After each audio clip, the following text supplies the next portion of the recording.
খামখেয়ালি নয়, জাতীয় সংসদে স্পিকারকে অভিভাবক মেনেই এগিয়ে যাবেন বিএনপির সংসদ সদস্যরা, জানিয়েছেন তথ্যমন্ত্রী জহিরুদ্দিন স্বপন। ত্রয়োদশ সংসদ অধিবেশন সামনে রেখে বিএনপি এমপিদের জন্য প্রশিক্ষণ কর্মশালার দ্বিতীয় দিনে গণমাধ্যমকে এই কথা বলেন তিনি।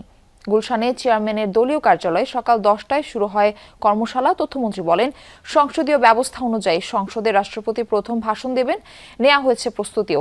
সকালের পর্বে ঢাকা জেলা, ময়মনসিংহ, ফরিদপুর ও ঢাকা বিভাগের সংসদ সদস্যরা অংশ নিয়েছেন। বিকেলে সিলেট, কুমিল্লা ও চট্টগ্রাম বিভাগের এমপিরা অংশ নেবেন। জানা গেছে, সংসদের কার্যপ্রণালী, আচরণবিধি, বিল প্রণয়ন ও পর্যালোচনা, বাজেট সংক্রান্ত নথি বিশ্লেষণ ও সংসদীয় কমিটিগুলোর কার্যক্রম সহ প্রয়োজনীয় বিধিবিধান সম্পর্কে এমপিদের ধারণা দেওয়া হচ্ছে। এ সময়ে দলের স্থায়ী কমিটির সদস্য সালাউদ্দিন আহমদ বলেন, সংসদের খারাপ সংস্কৃতি থেকে বেরিয়ে আসতে চায় বিএনপি। অপটিক্যাল ব্রাইটেনার, কালার গার্ড এবং ডার্ট লক সমৃদ্ধ অ্যাডভান্স ফর্মুলায় এলো নতুন রে ডিটারজেন্ট পাউডার।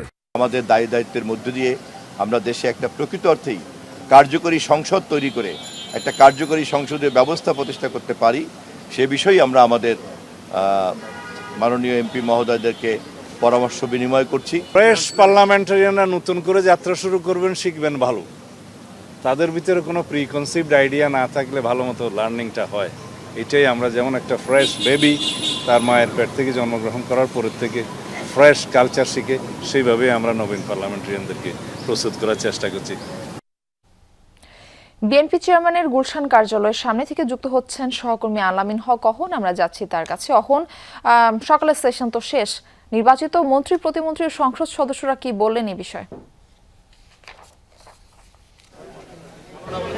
সবাই বলছেন যে কর্মশালাটি, সেই কর্মশালায় তারা যা শিখছেন নিশ্চয়ই সেই শেখার মধ্য দিয়েই আগামী সংসদ আরও কার্যকর করবেন। এখনও আসছেন, অর্থাৎ বিকাল 3টায় যেটি শুরু হওয়ার কথা সেটি শুরু হতে আর বেশি সময় নেই। যে কারণেই আমরা দেখছিলাম বিশেষ করে চট্টগ্রাম বিভাগের সংসদ সদস্যরা এবং কুমিল্লা অঞ্চলের সংসদ সদস্যরাও আসছেন এবং তারা বলছিলেন, ঢোকার আগে আমাদের সঙ্গে কথা বলছিলেন, একই কথা সকাল থেকেই যা বলছিলাম, শুনছিলাম সেটি সংসদকে কতটা বেশি কার্যকর করা যায়, বিশেষ করে পয়েন্ট অফ অর্ডার কীভাবে তুলতে হয়, অথবা রাষ্ট্রপতির ভাষণের যে আলোচনা সেটি বা কীভাবে করতে হবে, অন্যান্য আরও বিষয় আছে, শোক প্রস্তাব কীভাবে আনয়ন করা যায়, সেই বিষয়গুলো নিয়ে আলোচনা হচ্ছে এবং সেটি এই কর্মশালাটি নিশ্চয়ই যারা তরুণ আছেন, বিশেষ করে 208 জন বিএনপির সংসদ সদস্যদের মধ্যে 146 জন একেবারেই নতুন, প্রথমবারের মতো সংসদে যাবেন, সেই সব সংসদ সদস্যদের অনেক কিছুই শেখার আছে। সেইগুলো যারা অভিজ্ঞ আছেন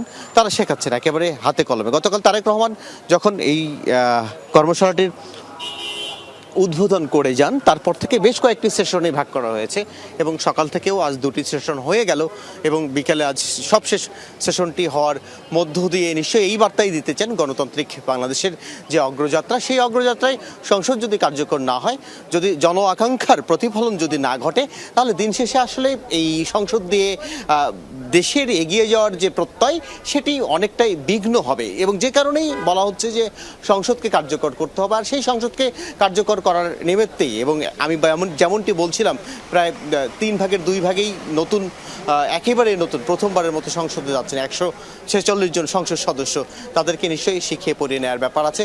এবং আমরা দেখছিলাম জহিরুদ্দিন স্বপনও কথা বলছিলেন, তিনি বলছিলেন যে তাদেরকে কিভাবে খামখেয়ালিপনা নয় বরং স্পিকারকে প্রধান মেনে কিভাবে করা যায়। এর আগেও কথা বলেছেন স্বরাষ্ট্রমন্ত্রী, তিনিও বলছিলেন যে একেবারেই নতুনদের শুধু নয়, পুরাতনদেরও আরও নতুন করে অনেক কিছু শেখার আছে। দেশ এগিয়ে যাচ্ছে, বিশ্ব এগিয়ে যাচ্ছে, সেইভাবে শিখে বাংলাদেশকে এগিয়ে নেওয়ার প্রত্যয় তাদের।